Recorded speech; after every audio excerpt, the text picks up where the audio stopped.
Welcome back to the podcast, everyone. I managed to do a little fishing. Just a few hours. I even caught some grayling. It had been a while by my standards, but the takeout from it was how I felt afterwards. It was a nice mix of happiness, well-being, and an inner glow that is still radiating out. It's official. Fishing is good for us, but we all knew that, right?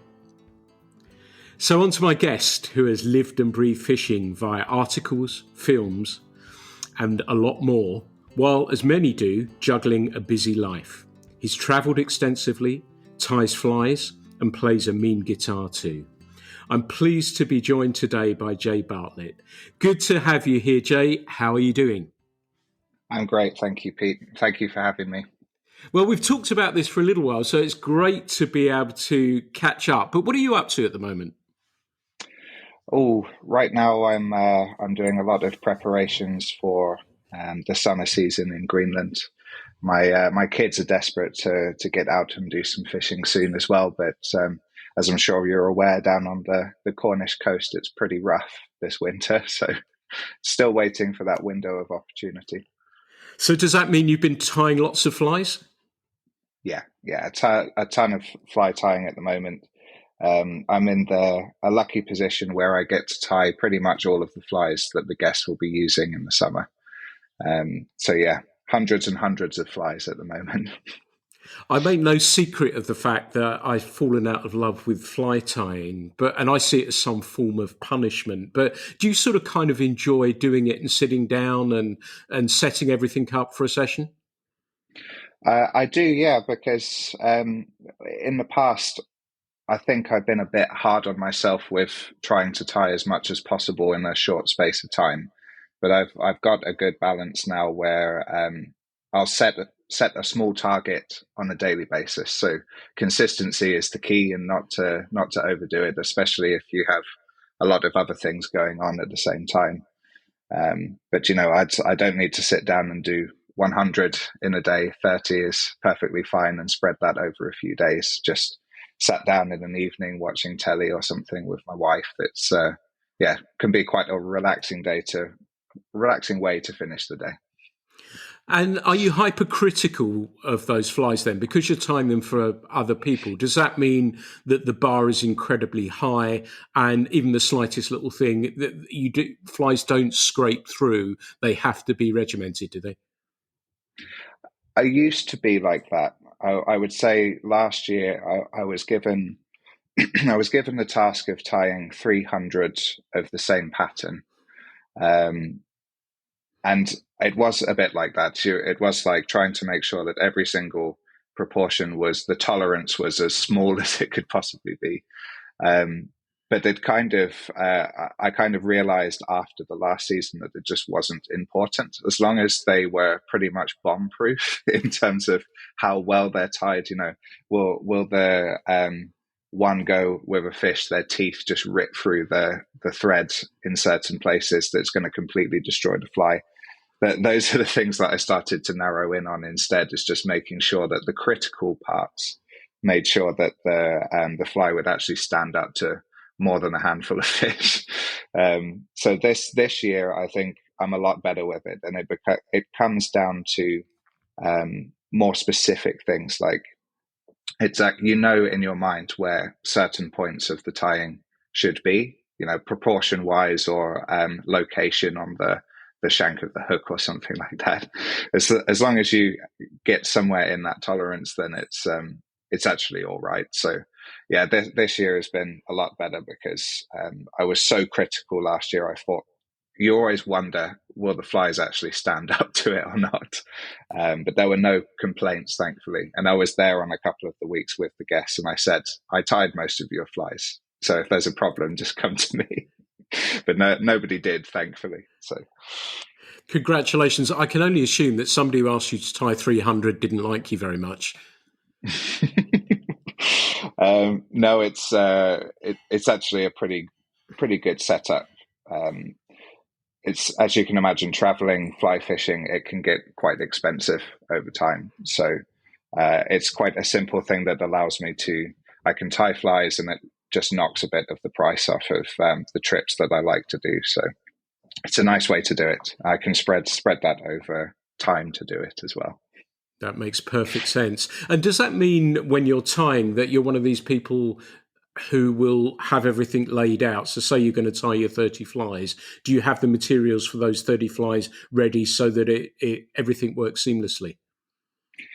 I do now, yeah. I mean, these are all lessons that you learn as you go through it. So typically, I will come up with a design that I like, and while I'm designing it, I will come up with a system for it. Step 1 through to possibly 10, and then you know what you're going to be needing at a certain time, what the location of those materials are going to be. So when it comes to doing things like skated foam flies, anything that's kind of top water, it requires a lot of foam. So we got typically you can buy foam from fly fishing shops, but actually the easiest way to do it is go and buy a load of A4 sheets of craft foam from your local hobby craft or something like that. And I got myself a paper cutter, like a guillotine, and kind of measured out the width that I need, and then we'll just cut loads and loads of strips of those, then cut them down into the length that you need, fold them over, glue them. So you do that 300 times, let's say, for what I would do on a normal order. And that basically is kind of the base of what you need. So yeah, I kind of have everything ready to go, so I can load it in and just get going. After a while, it's surprising.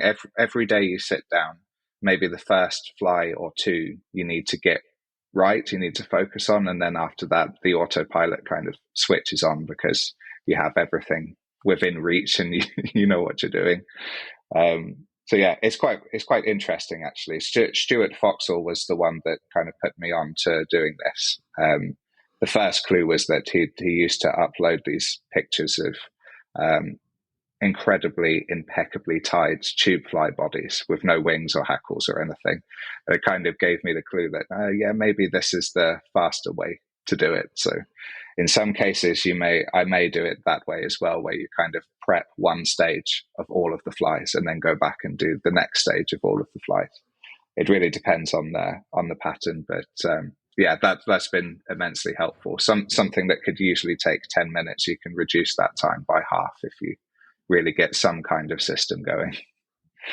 It's interesting you use the word prep time, and often people use the term recipe for a fly pattern as well. And I was recently watching a cookery competition, and one of the judges, a chef himself, was saying to one of the contestants, look, you're moving your stuff around so much that you're losing so much time. You're having to work 4 times as hard as you need to because of that. And that's why I guess where this layup for the question came from, because it was in my mind. It's kind of similar in some respects, isn't it? Cookery of a different kind. It absolutely is, yeah. And depending on the complexity of the fly, you could, if you wanted all of your materials for all 100, 200, how many flies it's going to be. My current pattern that I'm doing hundreds of flies for is string leeches. So you can imagine how many bunny strips you might need for something like that. So if you have all of those out on the table ready to go, then you're going to cause problems for yourself.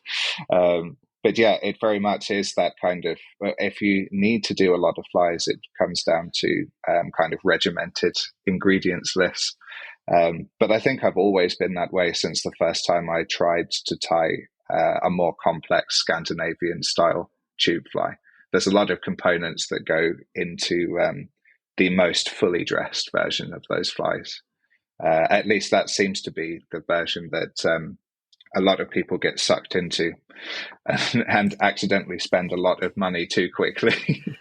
I dread to think how much I spent on my first batch of tying materials, that I probably got 90% of it still as well. But yeah, it happens a lot. Naming no names. Yeah, it is a gateway to a whole new world of spending, isn't it? Yeah, it's anybody that tells you that tying your own flies is cheaper is lying. So you mentioned early on that Cornwall and Yeah. you're down sort of next door to me now. What does that mean from a fishing perspective for you? The funny thing is, I didn't really think about the fishing too much. It was something that all of the family really wanted to do. I've known that there is decent coastal fishing. There's obviously a lot of good fishing if you can get out in a boat as well. But I wasn't really aware of any trout fishing in rivers. Obviously, there's a number of still waters and reservoirs, which I'm quite a fan of as well. But yeah, when I got here, that's really when the research started after that. So I've been trying my hand at a bit of lure fishing, of all things, with the kids unsuccessfully, and then recently switched over to trying fly fishing in the estuaries because I'm quite close to the Camel River and the Gannel, pretty much right between the two of them. And as I'm sure you're aware, there's a decent head of bass that come into it. It's pretty much the nursery grounds for juvenile bass. There's a lot of mullet around as well if you know how to approach them. I haven't really been able to dedicate as much time as I'd like to it, given that it's our first year down here. There's a lot of things to do with the family as well, but I've been down to those rivers multiple times, and at certain times you can see hundreds and hundreds of fish. So I'm really looking forward to exploring that more. And the funny thing was when I asked locals here, really thought that lure fishing was the way to go because that seemed to be what most people were doing. But those that knew me already said, "Well, don't discount the fly." Because if you know how to fly fish and you know what you're doing, then you'll probably have just as much success or more in specific locations. Obviously, you can't blast 100 meters or so out to a surf seeker or something out into open water, but there's certainly places that it would benefit from fly fishing. So I'm really looking forward to doing more of that, and I think exploring some of the rivers and streams where possible for native trout would be really good fun. And again, I've in certain spaces I've been and walked the banks with the kids, and we've been spotting very small fish, 6-inch browns and things. But it's nice to see them anyway, and it's almost as nice an experience because the kids love fishing, but they also love the spotting creatures when we're out. It's a scourge of still waters, but they love spotting little crayfish in by the banks when nothing particularly interesting is happening. So anything like that is lovely to see, and yeah, hoping to do a lot more of it. I know there are some good opportunities down here, but I think it's kept pretty hush hush a lot of the time as well. You can come have a whack with me on the Tamar at some stage if you want to. That's not Yeah, so that far. sounds brilliant. You'd be more than welcome along there. And I wanted to move on a little bit because you've been around fishing a long time. And I've been thinking about it a bit of late. And the constant cry that never seems to have stopped is that we need to bring more people in. And people are naturally coming into it. And there may be, I've discussed many times on here about people, like you say, you've talked about lure fishing, and it may be carp anglers or mullet anglers who are looking to pick up a fly rod for a different way to fish for them. But do you think we are just this little pastime that's always never really been heavily populated and has just been quietly going about its thing? Do you think that, we've had these stillwater booms in the 70s and 80s, but do you think we've just always been a small pastime and we're perfectly happy with that? Because I'm sort of kind of getting that feel now that I don't mind and I'll do whatever I possibly can to bring people into it. But are we just doing what we're doing and have always done that, and we're not going to have some explosion in it at any time soon? What do you feel about that?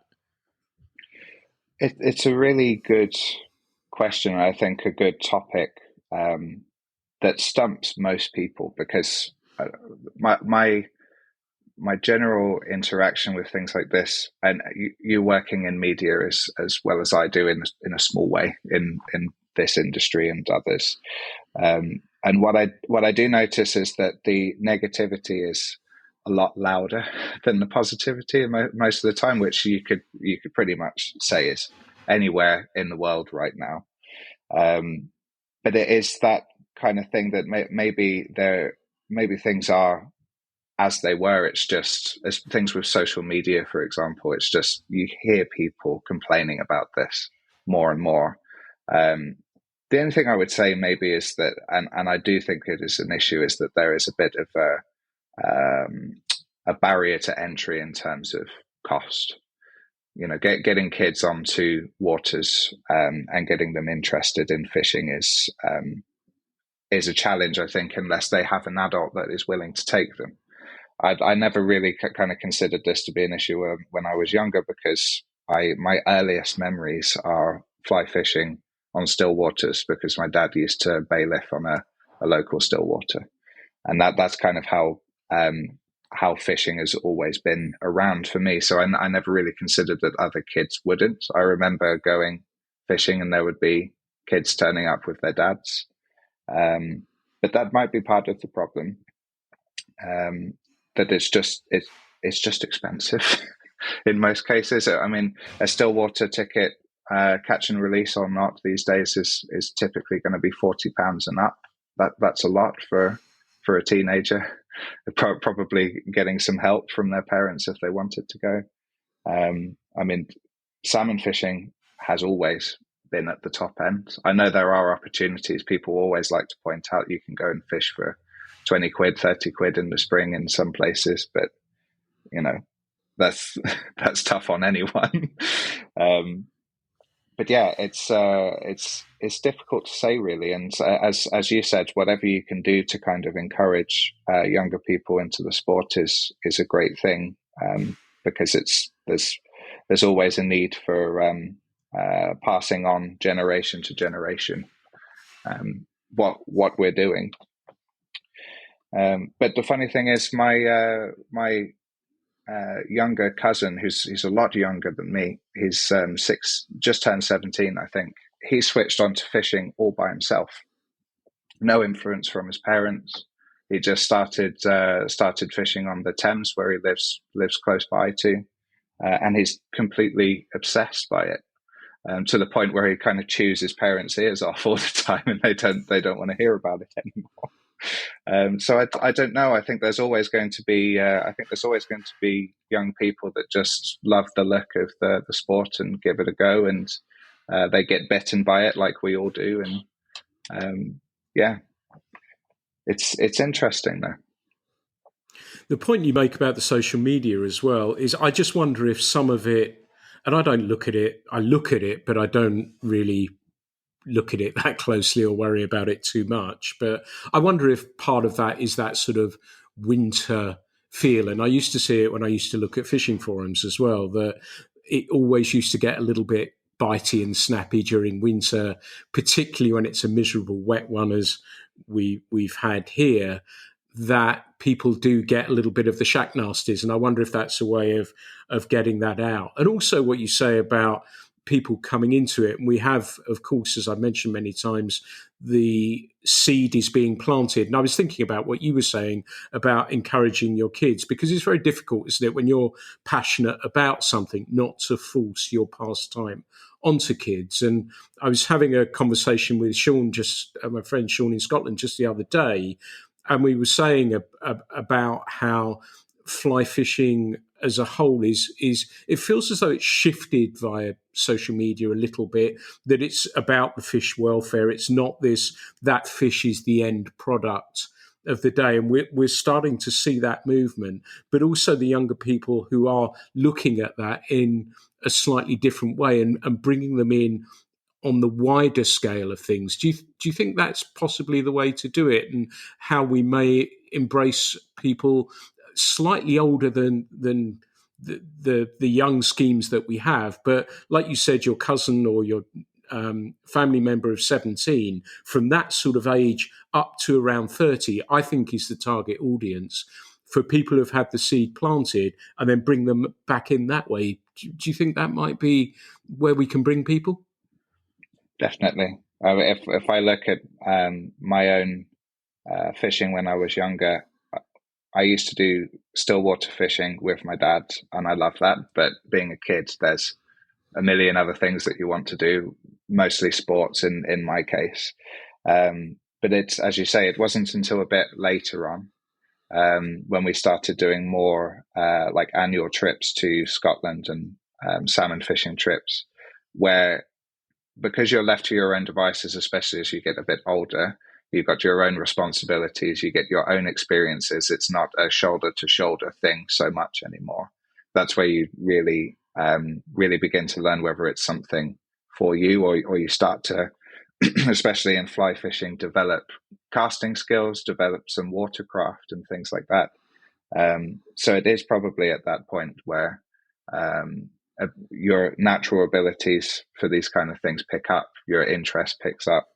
And funnily, you should say, even when the ASR was open to everyone, they did have a great youth program going on even when I was a kid. And it, unfortunately, was still at a price level that I couldn't afford with my family, because you needed to have a full paying adult that went with you. But they had a great system of, depending on how old you were, they would calculate a price for you and give you the opportunity to go. And I believe they actually dedicated a week or 2 weeks in the season that allowed the younger generation to go and do this. Now that's a pretty extreme version, because it's still traveling, it's still expensive. But I think things like that, just little small concessions to allow for the younger generation to at least get started, or, like trial sessions at Stillwaters, come and try day, come and type of thing. You see that less and less these days. But it would be really nice to do that, because I think it would capture quite a good audience for a lot of businesses that are literally on their knees at the minute. I mean, I don't know about you, but I see still waters around the country closing almost every month. And it's really sad to see, because they've been well established for years.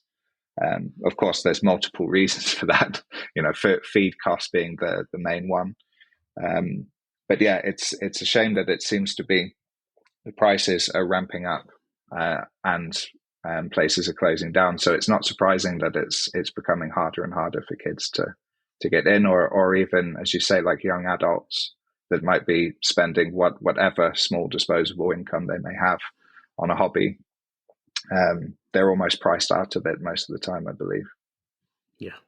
And I'm thinking as well, part of that conversation I was trying to say earlier as well and forgot, was what I was saying with Sean, was kids now, and in my day, you played cricket in the summer, football in the winter, and did some fishing in between. And my mum tried to get me into some other things when I was going off the rails a little bit, but there wasn't a lot.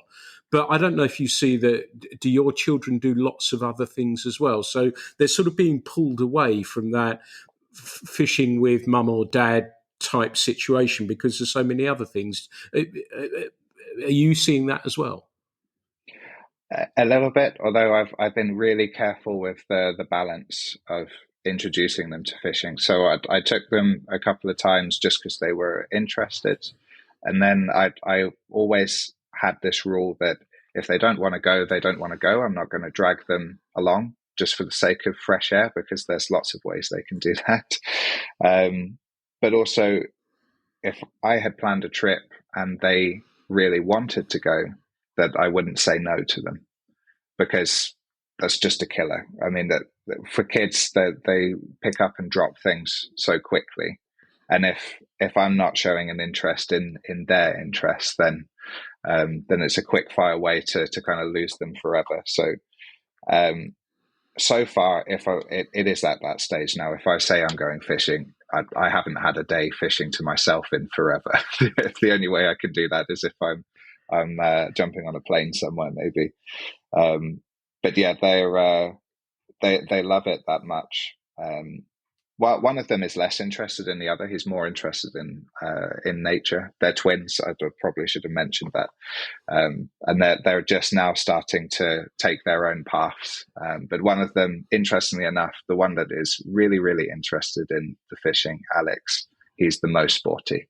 And the other one who's more interested in art, Zach, he really likes the nature, but he's more interested in like doing a drawing or a painting of the day that we had out there. He's not so fussed about the fish. But yeah, it's I think if kids are really wanting to go, give them the opportunity to go. That's kind of the way that I've gone about it. Unfortunately, they haven't been able to get out for some time, so they're really, really knocking on their door now. We're going to have to get going soon. Nice. I like that a lot. And I wanted to move on to the culture of fishing. It's a question I like to talk about a little bit. And the reason I think it's very pertinent with yourself is that I was recently watching one of the excellent Canadian hooké films, and they were doing some salmon fishing in Scandinavia, and you happened to pop up there. And I often talk about the fishing culture in Scandinavia comparable to here. And as somebody who's done a fair bit, I'd love to know what your thoughts are on that.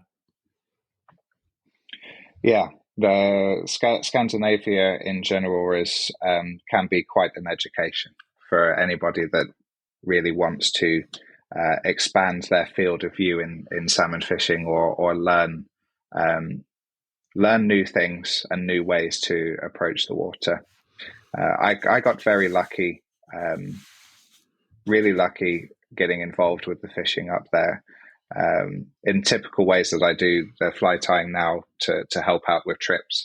The first time I went up there, I basically contacted the guy that owns a place called Camp Onka at the time, and he was part of the tourist board locally, and he really needed some help to actually push the salmon fishing to a wider audience than Scandinavians.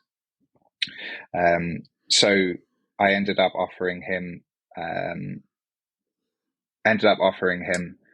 websites and social media coverage and things like this, just to try and get the ball rolling. And that's how I ended up working up there to bring guests in. I had a travel agency for a small time, bringing guests from all over the world actually to Scandinavia. But the interesting part of it was that the reason that they wanted to expand the audience was that Scandinavians in general have pretty much open access to most of the nature and the waters that are out there. And licensing on rivers for salmon fishing is, I don't know if it still is because I haven't been there for a few years, but when I was going there, you could get a day ticket for around £10 or less. And this is on some of the most gorgeous waters you've ever seen. Forest rivers, much, much larger rivers than maybe a lot of people are used to here. The Tawny River, for example, in some places can be a kilometre wide in the kind of lake system areas. At Schengisbruk, where I also worked for a while, the widest part of the river there is about 500 metres. And of course, there's no way to cover all of that water, but it gives you an idea of the expanse of the river system and the type of fish that are running there. But yeah, the culture there was just totally different. I mean, a week's fishing is pretty much jump into a camper van or into the back of a car in some cases. Maybe you would book a cabin or something like that, but the cost of a cabin is supposed to be peanuts as well. So the culture is just very different. It's much more approachable. There are a lot more younger people out fishing. Actually, the spectrum of age groups fishing for salmon in particular is pretty much as young as you could expect to as old as you could expect. There's a very sweet family that is based down in Murum that have a couple of kids, and they have been fishing, I think, for as long as they could walk, pretty much. I believe their house actually backs onto the river as well, which kind of helps. But yeah, my experience out there has mostly been a huge range of ages, and the appreciation for what they have is incredibly high as well. The stocks of salmon there have been up and down dramatically for years, and they're doing everything that they can to try and improve on that. But interestingly, the younger generation are the ones that are really pushing for the conservation of the fish. In some pockets of Scandinavia, the older generation are very much, it's a bit of a butcher's shop, really, which is a shame, but it is the truth. That's, in some rivers, whatever you catch, it's going on the table, and there's no argument to be had about that. In some cases, some of the local municipalities, or the local, I should say, the local, what do you call them? The organisations involved with keeping the fishing, they even tried to make it catch and kill at one point. That's the mentality that they had. But yeah, it's interesting. The younger generation are really pushing for conservation. It's really great to see.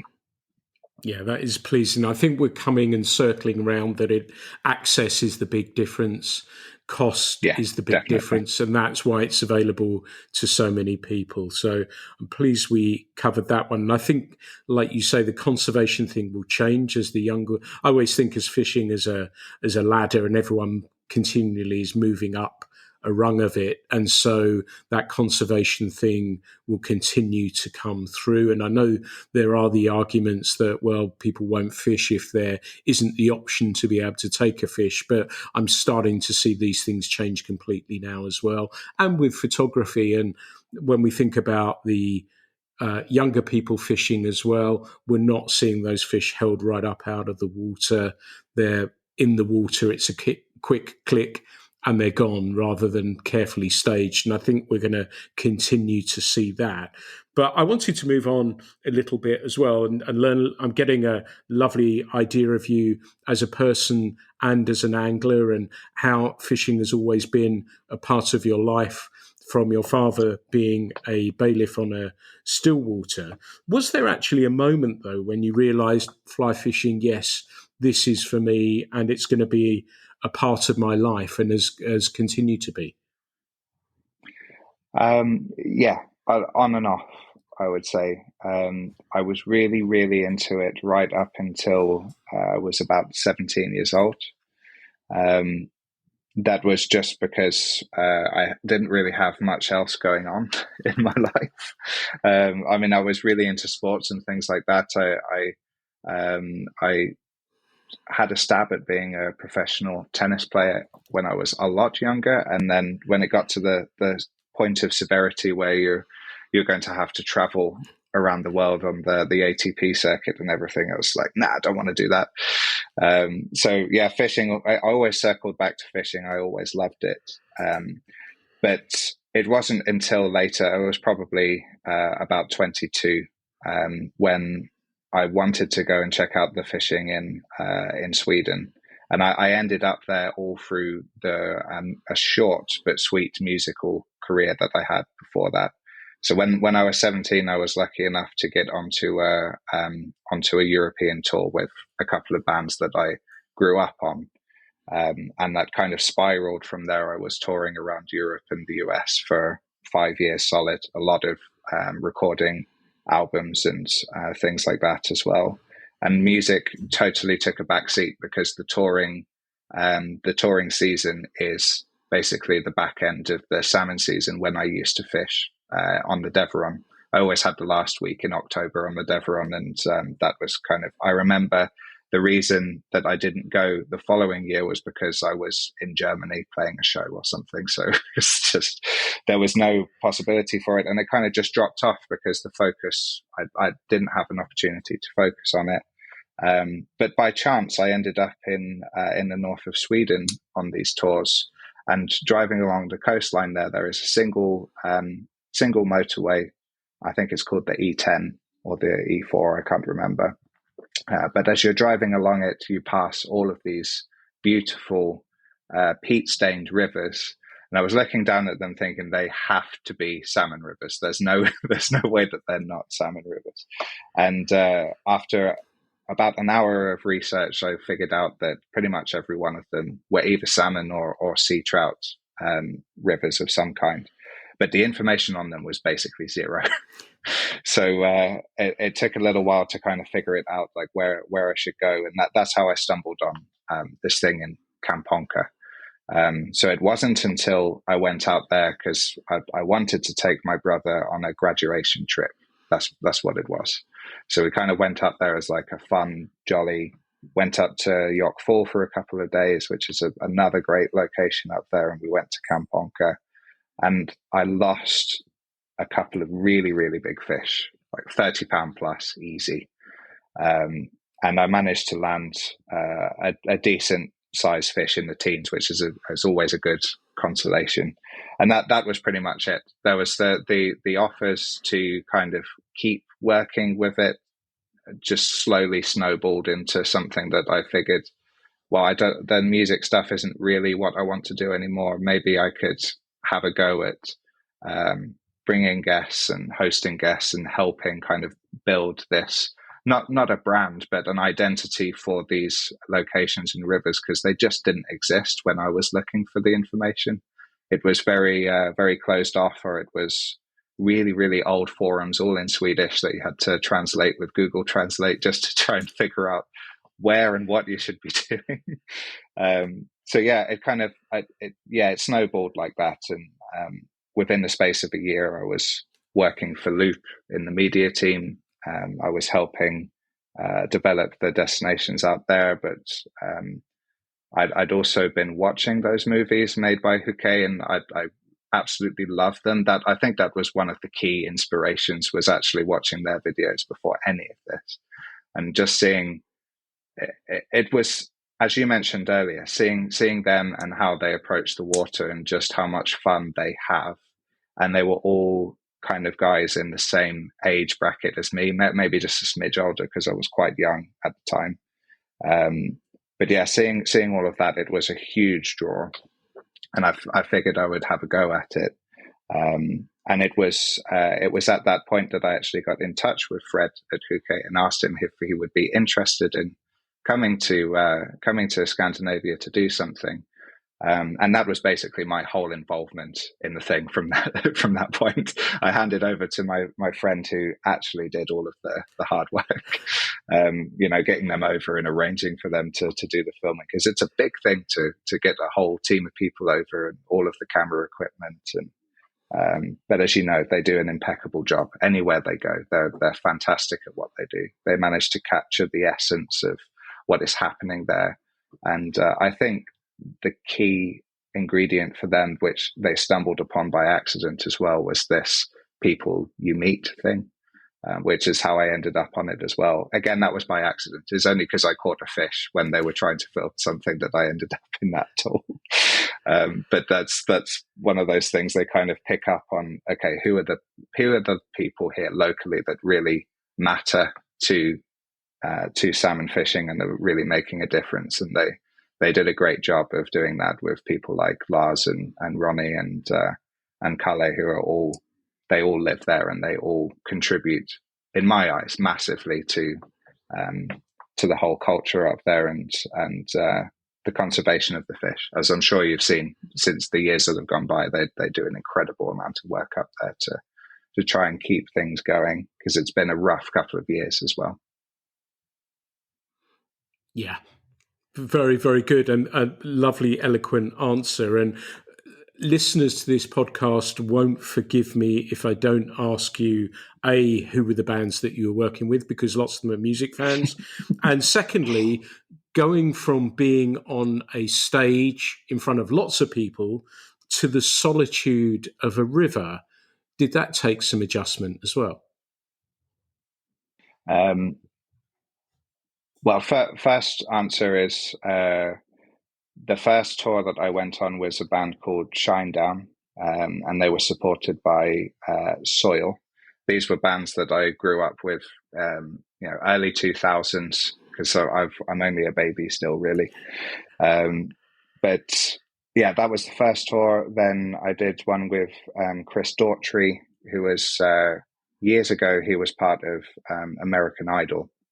He didn't win it because he just didn't fit that scene at all. He was a rock artist, and he's since had a fantastic career as well. I mean, this is a good 15, 16 years since this happened, and that makes me feel that's where I start to feel the age creeping in a little bit. But it feels like it was yesterday, but it has been quite some time. But then there were also Tremonti.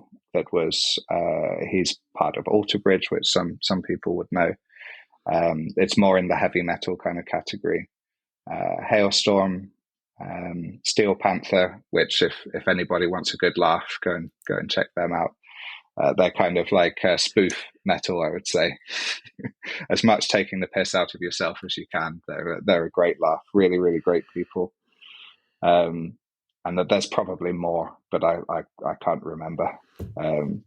But yeah, the really, really, really great time doing all of that stuff. But the transition from stage to water was dead easy. The reason that I didn't I didn't want to continue with music was that I really didn't like touring. It was just, excuse the pun, fish out of water kind of territory for me. I'm quite a solitary person in general. It takes a lot for me to really engage with most people. I would say it's not because I don't want to. It's just I've always found it a bit difficult. I've always been that kid that's quite happy in their own company, and in recent years I've got a lot better with that kind of thing because I've had to with the work that I do a lot of talking. But it's going out onto the water and getting peace and quiet. That's more like it's harder to go onto the stage than it is to go onto the water. So having the opportunity to do that as a career for a while was kind of life changing at the time. It was an indication that I could do something else. And as somebody who's so deeply and has been so deeply involved with fishing, do you ever have a situation where there's a waver in the force, where that love just diminishes a few notches down? And if it does, how do you deal with that? What makes you come back stronger? Is it just having a breather? Is that enough? Or what is it that does it for you if you do have that break? Yeah, I think a rest, or as the old saying goes, a change is as good as a rest. So my first love will always be Atlantic salmon fishing. Technically, the Baltic salmon in Sweden are a little bit different, but in all honesty, then they're much the same thing.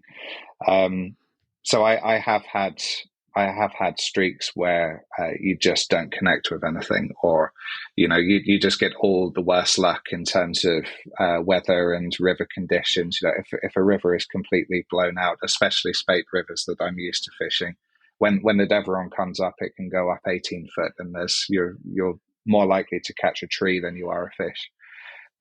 So I've had those washout weeks and blanks that can be pretty demoralizing. We've also had the conditions where there are fish literally steaming on the top of the bubbling the surface of the water, and you can't connect with one of them. I've fished the lower part of the Tay like that before, where you have a push of fish coming in on the tide, and it's like you feel like you can't miss, and they just won't even look at it. And in certain situations like that, you kind of question yourself whether you even have the capability to catch a salmon anymore. And things like that I think can quite quickly drive you to drink.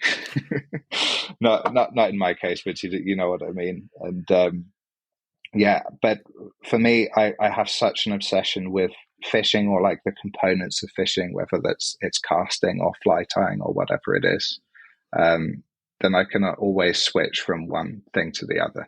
If the fishing sucks, I can go back to fly tying, or if the river's blown out, I'll still be down there practicing casting or something like that. I'm not one to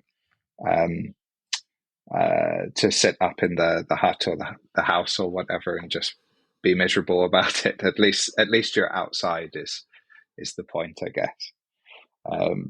But yeah, it does happen, and I think with salmon fishing, as you touched upon as well, it's having a bit of a lull, quite a serious lull in recent years. and that's been tough for a lot of people I've seen. And for me, I would really, really love to keep up salmon fishing, but the options feel like they're getting fewer and farer. And if you really want to guarantee a chance at a fish, if you don't have a lot of time to dedicate to fishing in the year, if you've got other things going on and you want to give yourself as best a chance as possible, I still can't quite bring myself to spend thousands on going to Iceland or something like that. It just doesn't feel like the right outlet to do that. So yeah, I mean, I still love visiting Scotland and fishing those waters and just hoping that something will happen. But it's, yeah, as you say, it's very easy to get disenchanted by the whole thing, especially when you see great numbers in other countries. But I don't know about you, but I feel like the numbers are dropping everywhere. Norway has had a terrible time of it. Sweden definitely has had a really, really tough time with the Baltics. Iceland really seems to be the only place at the moment that seems to have a decent head of salmon. So yeah, it's getting tough.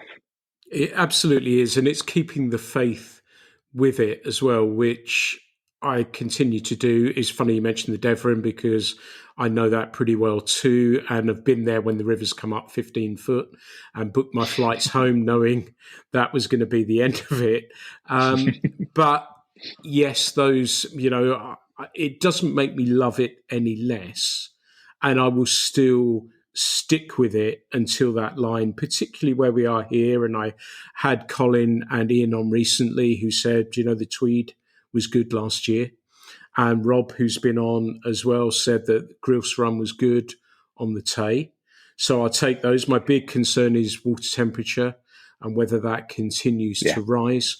So I don't know, we talk about these cycles within a cycle, but the environment, I think, is going to have more of a say in that. And that's my biggest concern with that. And we may even be seeing signs of that with Scotland being that little bit cooler, the water cooler, that the runs were better there. And down where we were down here, as you know, it wasn't a good year at all. So, yeah, that's my concern. I'll keep doing it until somebody tells me that I can't. I don't actually care if I catch fish or not, just being able to do it and enjoy it. But I wanted to circle round as well onto fish species, because you talked about your passion and love for salmon. You have touched on char. I guess they must be up there for you as species, but are you happy with anything with a fly? Just give you a fly rod and you're happy? No, I'll be quite honest. The char have completely taken me now. I think they're an absolutely incredible fish. For anybody that loves salmon or sea trout, or even just native trout species, you'll get everything that you want from those experiences in char fishing. They're just incredible species. So Atlantic salmon are my first love, but char are the wife. No, they're fantastic. I mean, the places that you can catch them are absolutely incredible as well. I spend most of my time in Greenland in the summer now. Last year I spent 4 weeks up there. I think it will be 5 this year. Everything is it's salmon fishing on a micro scale, I would say. You fish for them on smaller setups. So 9 foot 5 or a 6 weight is great. 11-foot 4 weight switch setups were really, really great last year as well. But this like I say, it's salmon on a micro scale. The rivers are quite small, so in most cases you can walk the entire length of the river in a day if you want to. The fish themselves only really go out into salt water for maybe 60 to 90 days to feed really heavily, and then they come straight back in. They can't survive in the sea during the winter due to the temperature and the salt. It's just far too harsh on their gills, so they have to overwinter in fresh water. So it's a really interesting dynamic where, if you think about it, the entire population of the river is there in the river at the end of the season. There's no, with salmon, like, oh, it was a bad run this year, or there's hardly any multi-winter fish, grilse runs, all of these things. No, it all happens at once, all sizes, all the way down from a few inches up to some really great double figure fish as well. But when they go out to sea, they go super silver. They're bright, fresh chrome like a springer. They fight like springers, especially on the smaller setups. I mean, you're definitely going to see your backing a few times on a trip. But the thing that I think is really, really great about Char at the moment is they are not suffering from the problems that Atlantic salmon or sea trout are, in terms of numbers. Temperature, as you've mentioned, that is an interesting subject that may become a problem in the next decade or two. They're definitely seeing that it's a warmer environment now, and Char, while they can't survive in freezing temperatures in the sea and the salt, they definitely won't survive in anywhere close to what Atlantic salmon have to put up with here now. Rivers that are reaching 20 degrees or more is quite common for us, but that would be a death sentence long before it reaches those heights for the Char. But at the moment, they're not suffering from those problems at all. And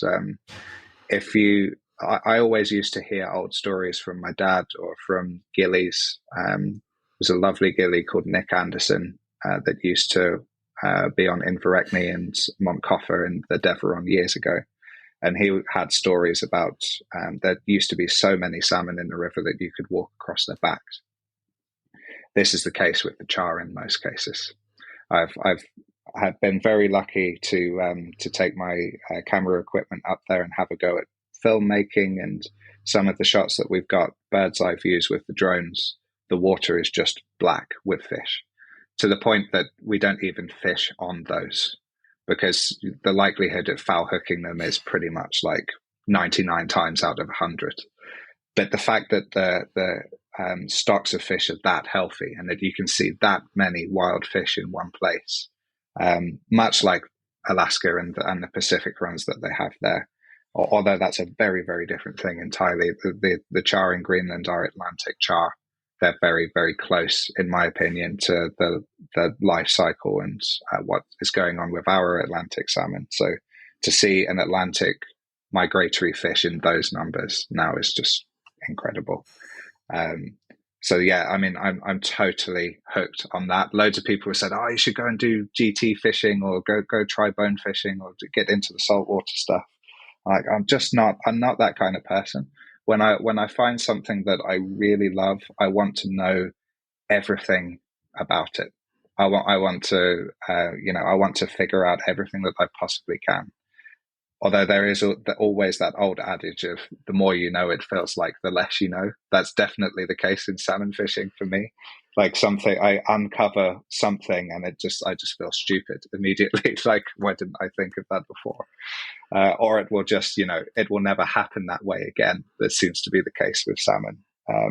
But with Char, it's, if you want that experience of being able to see and catch a decent number of fish and have the same feeling that Atlantic salmon will give you on lighter rigs, I don't think there's a better place in the world for it. So I'm just, totally enamored with Greenland and the Char that they have there.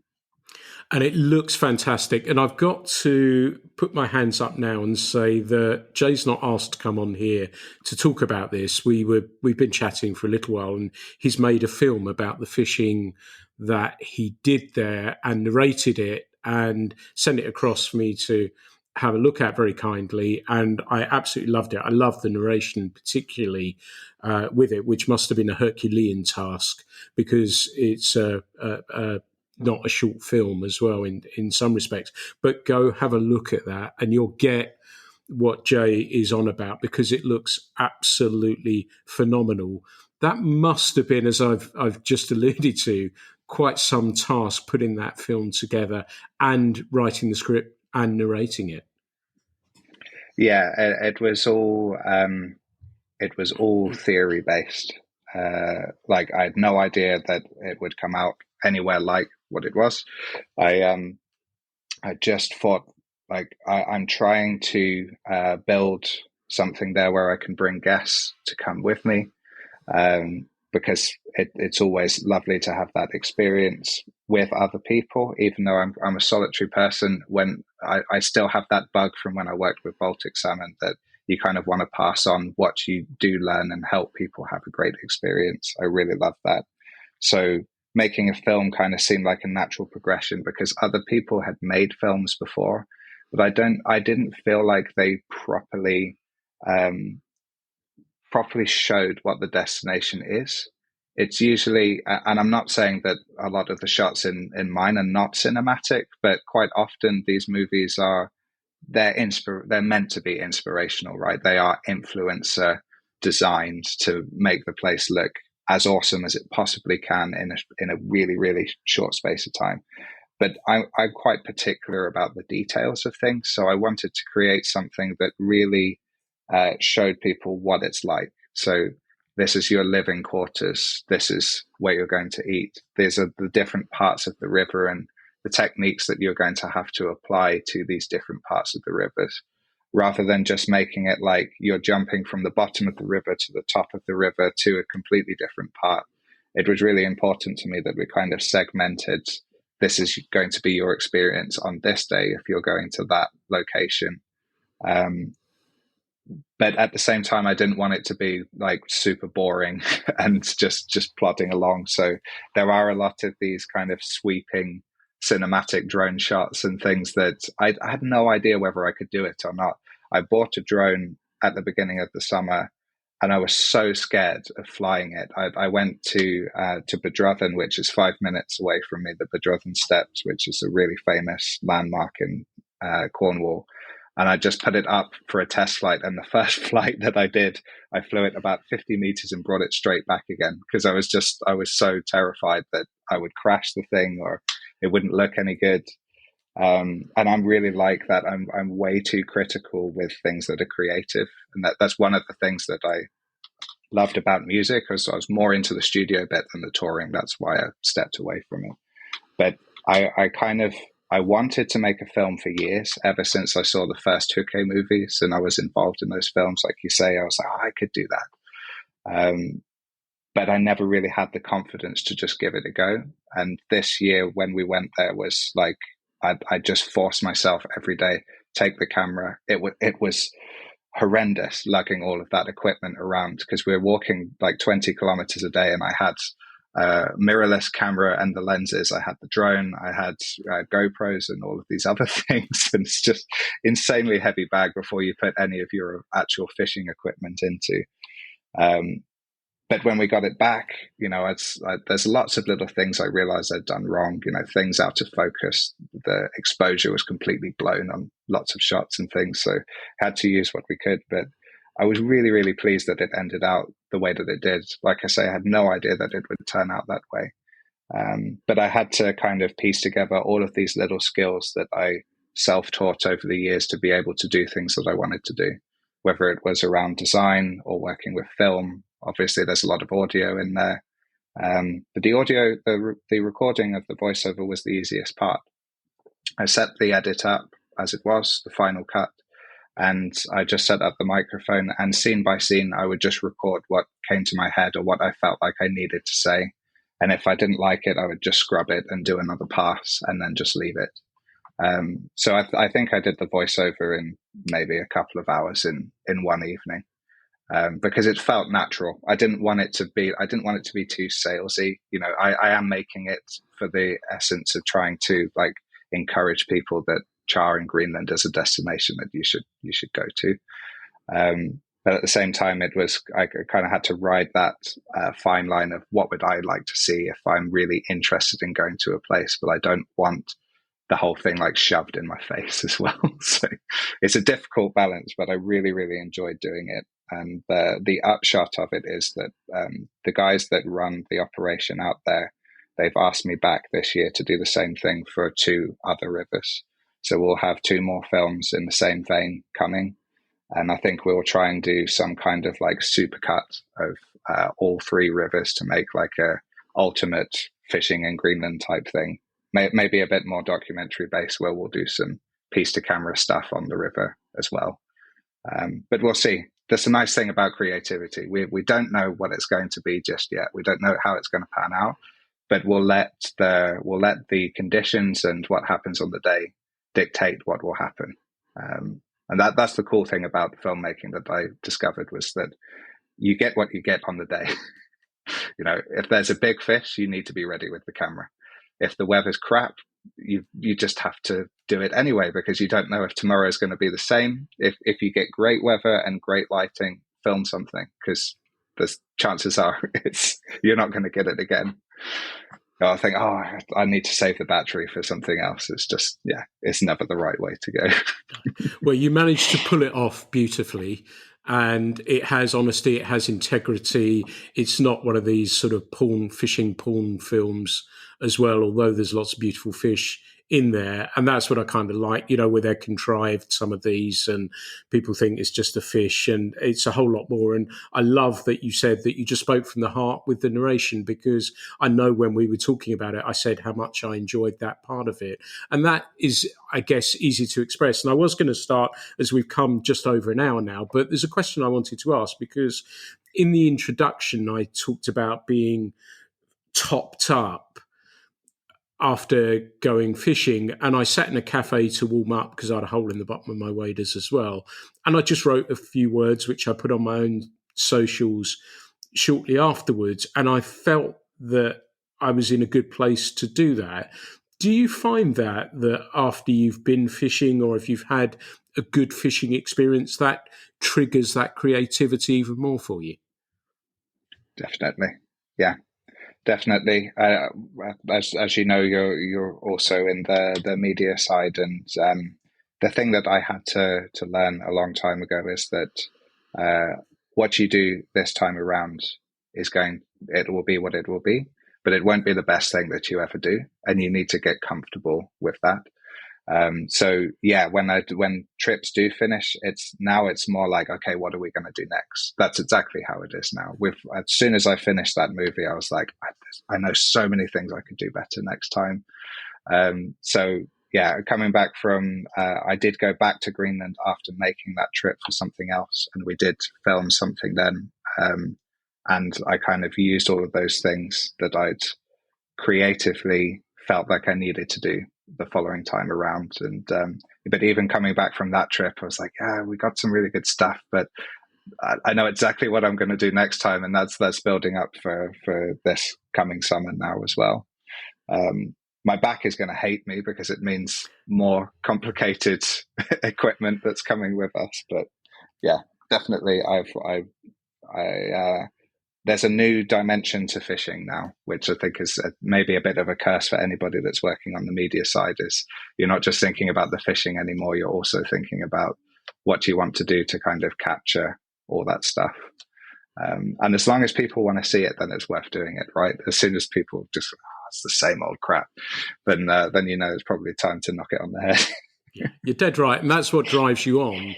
And certainly, I'm sure yourself, and certainly myself with the magazine, whatever I'm working on at that moment, that it has to be that you're looking to improve the whole time. And I think the thing that you actually put out is that moment in time. And while you've been saying that, I was thinking of the post that I made. And then I was thinking about the social media that I write, because I don't write for my own magazine. I don't think that's the right thing to do. But those posts that I make are those moments. They're the flow of my mind at that particular stage. And I think a lot of these things actually are. And then as a creative, once you've done that, then you're moving on to the next one, aren't you? And you've taken something from that, be it a film, be it a post, be it an article, and then you've used that to help fuel the next piece, and maybe made you look at the next project slightly differently as a result. Do you think? Definitely, yeah. I'd say I don't think it applies to everything. I don't think you could use it as like a same brush for everything. But somebody I toured with years ago, he could see that I was a bit down after a show and everything, and he just came up. He didn't say anything else, but never regret the things that you do, because at the time that you did it, it was exactly what you wanted to do. So, as you say, like the thing, there's certain media things that I've done, especially in fly fishing, that you look back on and you think that's absolutely atrocious. This is so bad. But these are the stepping stones and the gateway to doing better things, whether they're the best or not. As I'm sure you're the same. It doesn't matter if it's the best or not. It's just whether you can. If you like it, that's a good starting point. Make something that you really love, and then hopefully other people will resonate on the same level.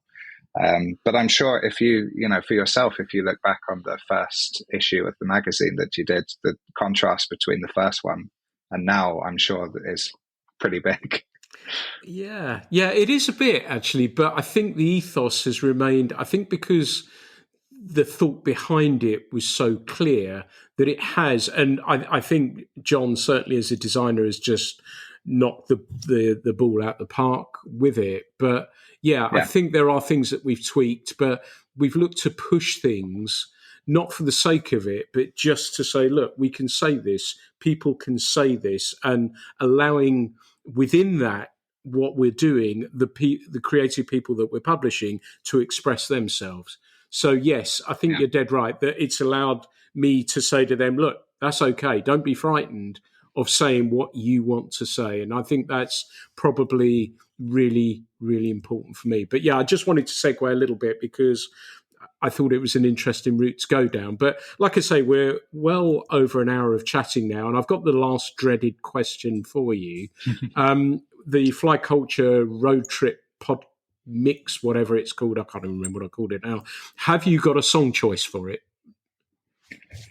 Yeah, you mentioned earlier that I should think on this, and I haven't thought a thing on it at all.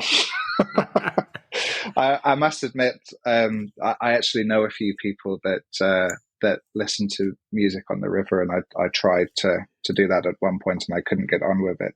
I actually disassociate music from fishing, which is interesting. So I'm not sure.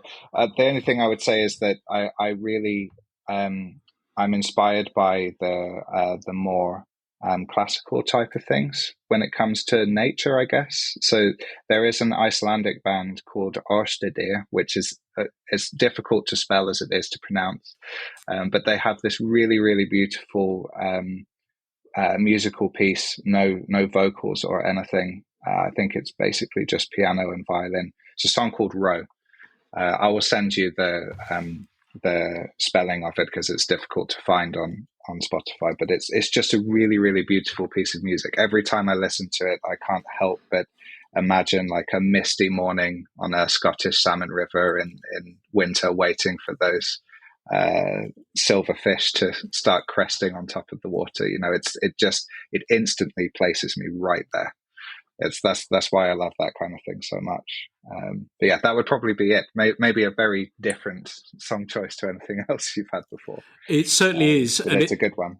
It certainly is, and it's the first time I've not written down the name of the artist because there's absolutely no chance of me spelling that. So I'll wait for you to send that across to me. But thank you for that, Jay. How can people find you? How can they find the film and see what you're up to? What are all your handles?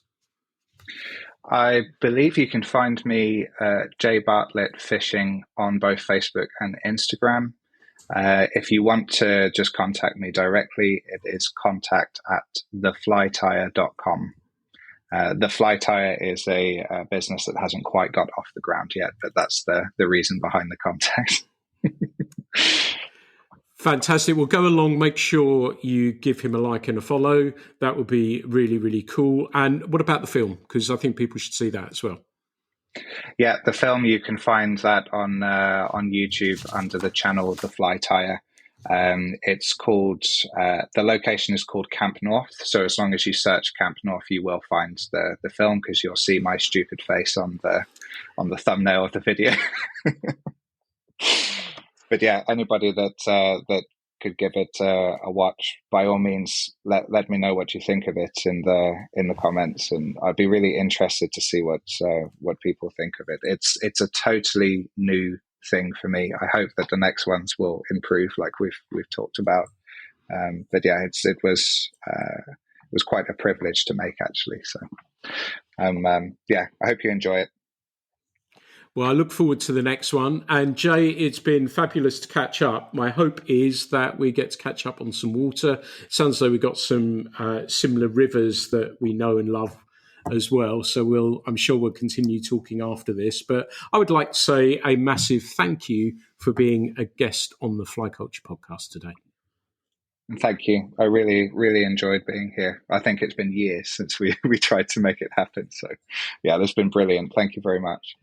You're more than welcome. Well, everyone, that's been Jay Bartlett, and what a cool conversation that's been. As I said, it's transcended fishing just a little bit, yet we've heard lots about him, how he fishes, what he loves, and I think it resonates. Probably it did with myself and many of you. So I hope you've enjoyed this one as much as me.